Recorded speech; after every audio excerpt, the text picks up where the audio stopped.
You know who it is, the horror flick, Digger Ditch, Super 6, Big Mitch. And I'm kicking in doors with those three O's. And I'm bringing 28 101s because we Vegas sons, it's the Chronicles. And you in the Meadowlands. Yeah, you in the Meadows, man. And you already know what made me. 530. What that mean? Well, that boy's a desert, baby. Oh, yeah. Hooper Dub Scrub, 22-inch gold Danny Danes, and Big Bolo Yang, yeah, chitty chitty bang bang. I can never sit on my claims, man. Welcome to Vegas Chronicles with the whole Super 6, Mr. Digger Ditch Big Mitch. And today, like any other day, you already know, we kick action with fashionables. No additives, no preservatives, just raw and uncut. Like what? That's right. Like summer sausages and crackers. Shout out to everybody that's been supporting my platform, man. And shout out to everybody that's been rocking with my platform. I want to send a special shout out to my partner I reconnected with, Soup. You know what I'm saying? Shout out to him, man. He came through for a brother, man, on Easter, man. I appreciate the love, man. And you always kept it 100 with me, man. You know what I'm saying? Salute to the Skyline, homie. You know what I mean? Much love, man. Brother on some positive stuff, man. Setting the right examples, you know, being a father to his kid, man. I salute that brother, man. When you're doing good things, man, and you stand positive people that's doing good things, they'll take notice, man. And a lot of times they reach out. You know what I'm saying? Shout out to Soup, man. Much love. But let's jump right off into it, man. You know I answer questions. People ask me questions. I talk about a variety of things, not just Vegas, any topic, you know, but I just don't like talking about the same thing everybody else is already covering. You know, I don't like to do content for the sake of it. If you can't get nothing from what I'm telling you, then I'm talking for nothing. You know, so everything I say, you know, it should be a message in it. It shouldn't be said because everybody else is saying it. I don't do that. I don't want attention like that. But a question was asked of me because I talked about, you know, the destruction of gangs and what led to it. But someone wanted to know who was the tightest knit gang and which gang was the closest, you know, and most loyal, I guess you could say, to one another. That's a good one too, because I'm gonna be honest with you. Back in the 70s and early 80s, the tightest close knit gangs I can really tell you was the Gerson. That's what made the Gerson what they were back in the days. Was the family oriented nature of it. I'm not saying other neighborhoods didn't have that, but other neighborhoods way back when wasn't really gang banging in. The Gerson was already devolved in that stuff. But the Gerson, what made them so strong is, you know, the tight knit family structure that it had, because the Gerson was a conglomeration of families, okay?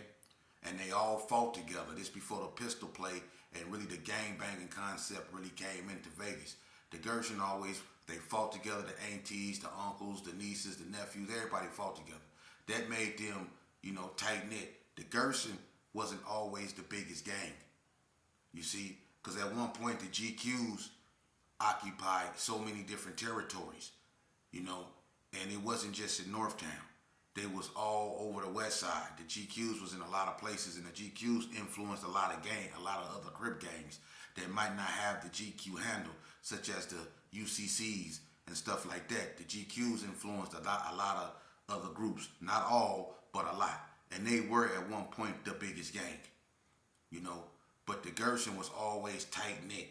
Everywhere they went, they fought together. They did everything together, you know. But just like any other neighborhood, you know, with the fluctuation of drugs, money, and jealousy, you know, that quickly turned.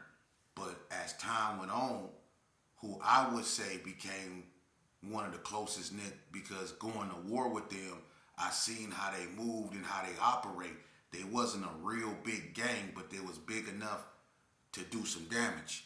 And I would say that the tightest knit, you know, the Bloods always been tight knit. So I'm not talking about the Bloods. The Bloods from day one always basically rocked together. You know, before the Coast came out, Paru, PB, you know, Hood, they all, you know, they rocked together. You know what I mean? But in my era, the most tight knit gang to me, because they moved a certain way. They put all their money in together. You know, they just was strategic, real strategic. And I would say that would be the Rolling 60s. The Rolling 60s was probably the most tight knit group, you know, that I dealt with, because I used to war with them, and I seen how, You know, they wasn't big like the Gerson, but the way they did their thing, you know, they were strategic with what they did.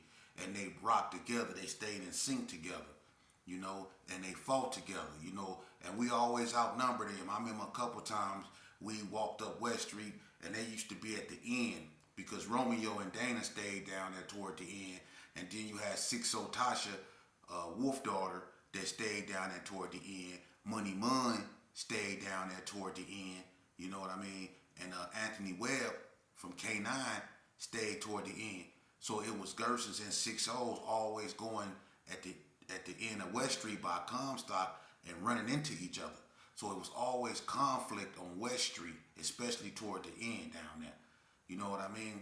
But we done went down there a few times and we was like 23, 25 deep, you know, going over Anthony Webb house. And we might have bumped into probably 7, 8 6-0s.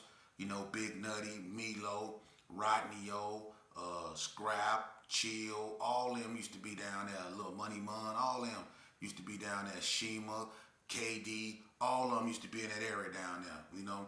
And we are running to them, and it don't even be that many of them, and we'll outnumber them, you know. And I'm not trying to, you know, say the 60s is sorry or nothing like that, but you know they'll put themselves back to back, and they'll get out, you know. And that's one thing about them, you know, they'll get back to back, man, and they'll throw them up, and we'll just get to chunking them out there, man. We'll get to scrapping. You know what I mean? And that's just how it was. The 6-0s, they'll put their back against each other, and they'll just get to chunking them. You know, J. Lou, all of them. J. Lou known for that. J. Lou used to get caught slipping a lot, but J. Lou don't run. You know, J. Lou he go get down to the best of his abilities. You know what I'm saying? And that's one cat, and I salute him. You know, not on no ignorant stuff, but me and him grew up together when he was J. Lord. And one thing about him, we used to beatbox against each other, and that's one cat right there that stood on all 10s from day one. You know, J. Lou ain't he go get down, and I'm not trying to say you know I'm not kissing nobody's ass, none of that. I'm telling the truth. J. Lou, he got down. That's one cat right there that he didn't run. He go get down. You know what I'm saying? Big Craze, people like that, them dudes right there, they get down. Big Looney, Big Nutty, all them, they fought. Slow Poke, Torture Chamber, Mad Meech, you know, even Harry-O, you know, burnt out Harry-O, they go get down, man. KD, all them dudes, they fight. You know what I'm saying? Mook, you know what I'm saying, when he was Captain C. You know what I'm saying? Before he was Mook, when he was Captain C. When Stickerbush was just Tory Hyman. You know what I mean? These cats right here, they got down. So I say the 60s was the close-knit ones, man. They always put their little crumbs together, whatever money they had together, and did their thing. The Gerson, what happened with the Gerson, man, you know, they broke off into too many cliques, man, because it was too many people. And the Gerson was a big gang that, you know, you had a bunch of egos over there. And there's a bunch of people over there that had reputations and wanted to be known. You had names over there, man, big names over there, you know. And I'm going to be honest with you, when you got a bunch of lines in one territory, it's going to be a lot of fights, you know what I mean? And that's the reason why 40 Block came out, you know. Because Buzzo, you know what I mean, he felt that he was a honcho up over there, and he just felt that he wanted his own thing, you know what I mean? So that's why the block exists, because of him. You know, Lap from the Brownies. Lap started the Brownies, Dunlap. Lap Daddy is Butch. Butch was an ace of spades. Lap started off as a Gerson. You know, but Lap wanted to do his own thing.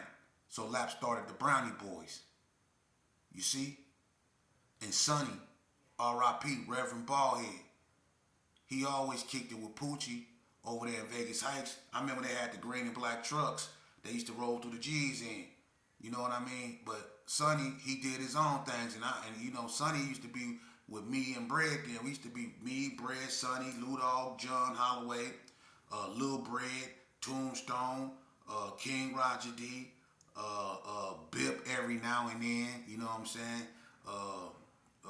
Doug House for sure, Chill Dog for sure. You know, we was all a crew. That was our crew, you know, but Reverend Ballhead, you know, Sonny, he wanted his own thing, so Sonny went in Vegas Heights and started the Trailer Court Gangsters. You see? And that's what happened to the Gerson. Dudes start branching off and doing their own thing, you know? And that's what happened in Carry Arms. You know, Carry Arms, you know, and I'm not trying to go back and rehash no old thing, but Carry Arms at one point in time was up under 6-0 control. You know, at one point in time, the Gerson looked at carry arms as enemy territory. You know, but when the Gerson started hanging out in carry arms and the 60s left carry arms, you know what I'm saying? I mean, you had the K9s that was already there, right? We know how they started. Don't want to make nobody mad, but we know how they started, right? But then all of a sudden, you had another gang that sprouted up in carry arms called the Alley Shots. See? Now, when you look at the Alley Shots, and we know who started that, why he start that? Why he take a bunch of sayings and words from the little alley and bring it to the big carry arms? Why he do that? Because people wanted their own thing, man.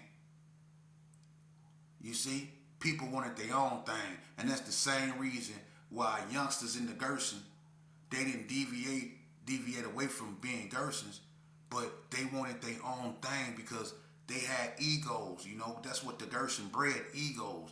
And so that's why the wax came out. You see? Because of egos. And that's what happened to the Gerson. And when you got so many cliques like Max, Wax, Lokes, Dogs, Alley Shots, Wicked Styles, K9s, Trailer Courts, Brownie Boys, when you got all this stuff, Kin Folks, you know what I'm saying? You got so much stuff. When you got all these different cliques from the G's, you know, and I'm not talking about the Yankees and the squad and all that before that. You know what I mean? But 40 block and all that old stuff. When you got all these different cliques, man, them different egos, you know, and y'all all came from one at one point, but y'all branched off and became other things. Somewhere along the line, some go bad, and some of them cliques ain't gonna be as tight as what you think they are. And that's why 40 block started off wearing black rags. Everybody know that. They went through a bunch of transformation from 40 boys to Comstock Kingsmen. Then they went non-stop 40 block. What it was, 40 block, Comstock, non-stop, whatever. Yeah, they went to that, you know. But their first rag was black. They dropped the black rag and they just started rocking straight brown. Why they do that? They got rid of their allegiance that they had to the Gerson, which was that black rag. Why did they drop the black rag and then start saying we just chocolate milk? Because of egos, man. And that's why neighborhoods are the way they are now. Because people are getting into it with one another and they can't squash it, and then that's what happened. And then people be hollering, I'm West Wacky, or I'm Herb, and then they turn that into two different things, man. You see? So I'm just keeping it 100 with you, you know what I mean? Like Winslow Park, you know. I heard Winslow Park became Hillside Gangsters because, you know, Kilo from Hillside, R.I.P., you know, he was brothers with Durong and from NTG, and Durong was unalived. So in, you know, out of respect for his brother, they changed, I guess, Winslow, Double O Winslow. Now, if this ain't correct, please somebody correct me, but this is what I heard. They changed it, Double O Winslow, to Hillside Gangsters. They became gangsters in respect to Durong, you know. And I don't know what a Burgundy came, but it's supposed to have something to do with Durong too. But they say Kilo's supposed to have started all that from, you know, from Winslow Park. And I knew Kilo, R.I.P. He was a good little youngster, man, you know. But like I say, you know, that was out of response for his brother, man. And like I say, sometimes things happen and people that used to be together, it'll fracture that alliance, man. That's what I'm saying. That's why people, you know, gangs, when you join them, they setting you up to fail. That's why I don't recommend this for no one. Now, we can move on from that, man, because I don't want to talk too much about stuff I didn't already talked about. Now, when they talk about, they keep asking me about Hispanics, man. And Hispanics don't run the state of Nevada. And about them pushing NK and all that old stuff, man, I'm too old to really even get into that. That stuff is stupid because I'm going to be point blank with you. You got blacks that push MK. You got blacks that's just as racist as some of these Mexicans are. You know, not all Mexicans believe the same way these southsiders believe. Just like not all the blacks believe the same way these gangbangers, Crip, Blood, Gersons, Disciples, Vice Lord, whatever believe. You know, when people want to go down that route, pick up idiotic ideologies that's been proven, you know, wrong and stupid, when they want to carry them, that hatred in them, ain't nothing you can really do for them but pray for them, man. But to engage a person, man, you're only putting fuel on the fire, man. You know, the Hispanics in Nevada don't run Nevada, man. Don't nobody run Nevada. You know, Nevada run Nevada, period. You know, so it's not no one minority race that run the system, the prison system in Nevada. The blacks are, you know, the more dominant because it's more of them. But the southsiders are more strategically, you know, together, you know, and they can inflict damage on you, you know. So it's not like the blacks dominate the Mexicans out here. There's no one that dominate nobody. The one that dominates you is the one that make you lock it down for about 6 months to a year after y'all had that riot. That's the one that dominate. People always forget that. The one that hold the keys. That's the one that dominate. And I'm not talking about no keys to no cop. I'm not talking about the keys to your little cliques you have on a prison yard. I'm talking about the keys to the doors they got you locked behind. That's what I'm talking about. That's who run that, man.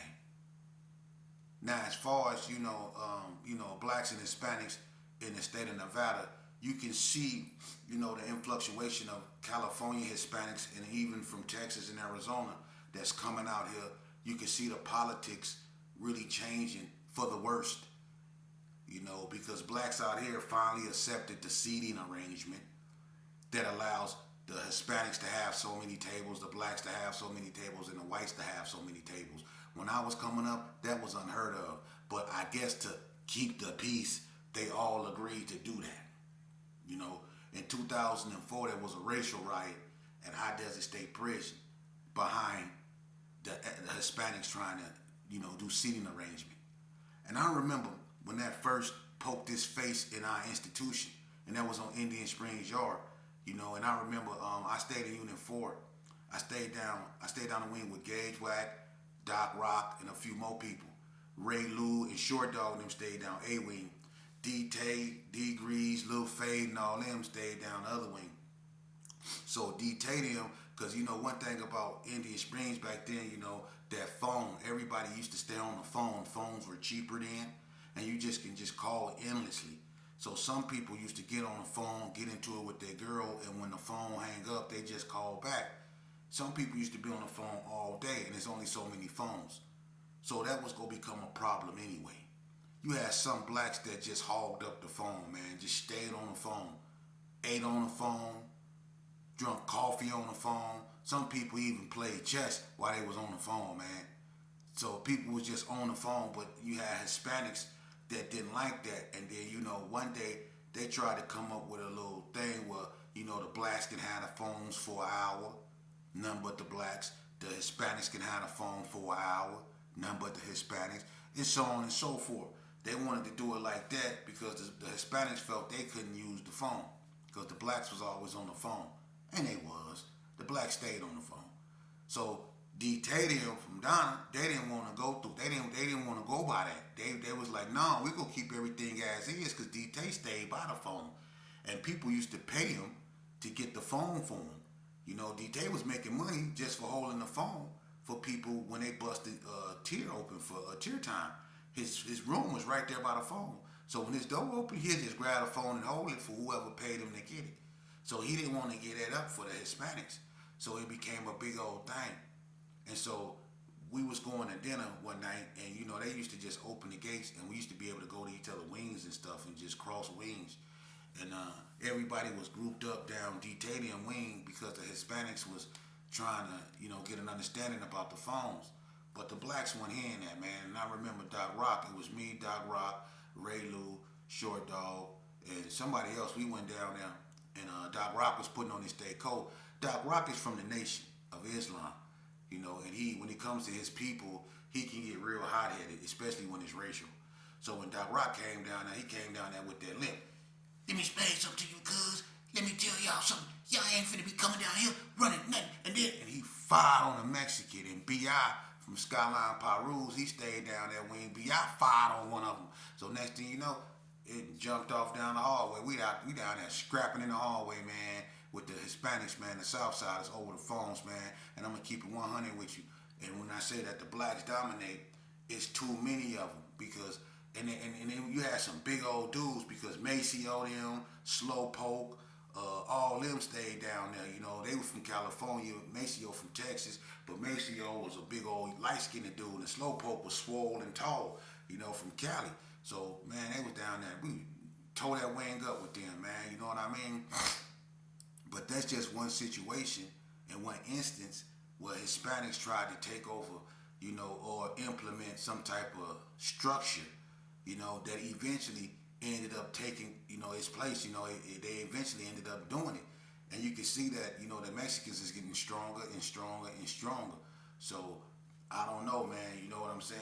And I think the only reason why the blacks are staying, you know, let's just say more dominant is because they have the numbers, but they don't have the unity. And that's what gives the Southsiders the edge in certain aspects.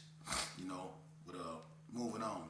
You know, my best advice to you when it concerns that, man, is to stay away from anything that will put you in a situation to send you to prison.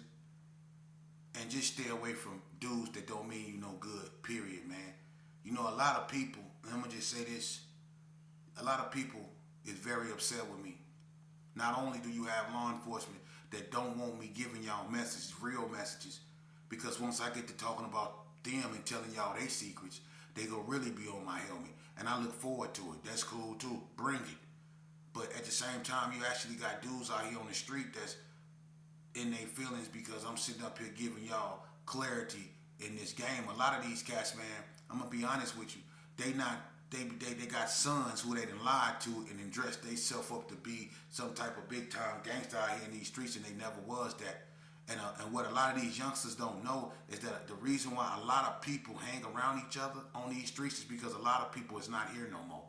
If it was a certain people alive still that's not alive, you wouldn't see certain people hanging around each other. I swear to God. You wouldn't see certain people poking their chests out like they do. In order for a lot of these guys to become somebody, a lot of people had to be either unalived, wither away, or get locked away in order for a lot of these guys to become somebody.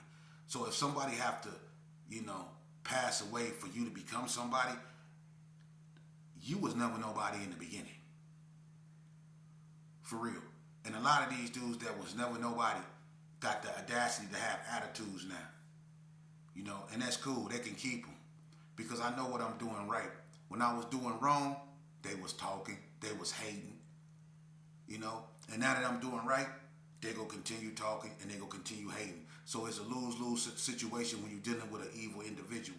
So focus on what you're doing. If it feel right and you know it's right, then do right. And what I know I'm doing is right. I don't want people burying their kids. There's a lot of dudes up around here, man, and I feel for them. You know, they don't speak. They don't be out here looking for no empathy or nothing, man. They just hurt because it's a void that been snatched up out of them, man. And that's the loss of their child, man. For real. And what hurt even more is that a lot of times when they lose their child, it be at the hands of a child who they probably grew up with as far as their father or mother is concerned. It be one of their childs that then stole their child from them.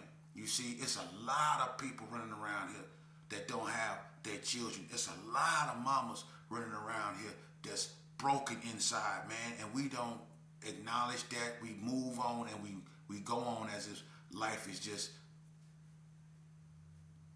nothing. And you wonder why people look at us sideways, because we not, and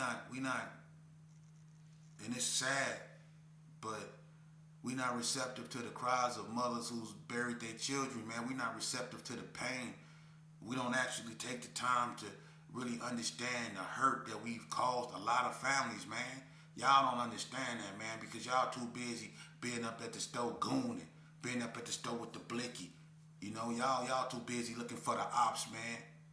Y'all don't care about your own moms, man, until y'all get in trouble. And when y'all in trouble, when you looking at capital punishment, you cling to every word she say. When she tell you to read Psalms, you read every part of Psalms, and then you recite it back to her when you in the county jail looking at all that time. You be very attentive to your mama then. If you be that attentive to your mama now, you won't put yourself in that situation. And that's coming from a real one. That's coming from someone that didn't walk them streets. That's coming from someone that really bust that thing. That's coming from someone that used to lay stuff down. That come from someone, I didn't fought every goon squad in the state of Nevada. I didn't been in every hole in the state of Nevada. So brother, there's nothing that they can show me I ain't seen or felt. So if it's coming from me, you getting it from the real, like summer sausages and crackers. And I'm gonna tell you something, the realest thing I can tell you is stay your behind in school, man. It seemed hard. Yeah, it seemed hard. Being in school is hard. Yeah, going to school every day, studying for math, trying to take a test, trying to stay focused, being young, yeah, I know. It's hard, but I'm gonna tell you what's harder than that.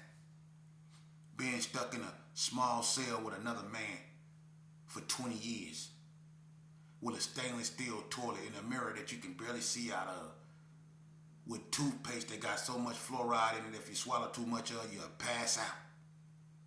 With a little slit in your window about like this, ye big. Yeah. Imagine that. Bologna sandwiches. Boiled eggs. Soft shell burritos. Tuna mac. Hungarian goulash. That's what they gonna be putting up in you. Yeah, all kind of pancakes. Yeah, all kind of pancakes. And then they gonna give you apples with slits in them, oranges with slits in them. And why they got slits in them? So they can rot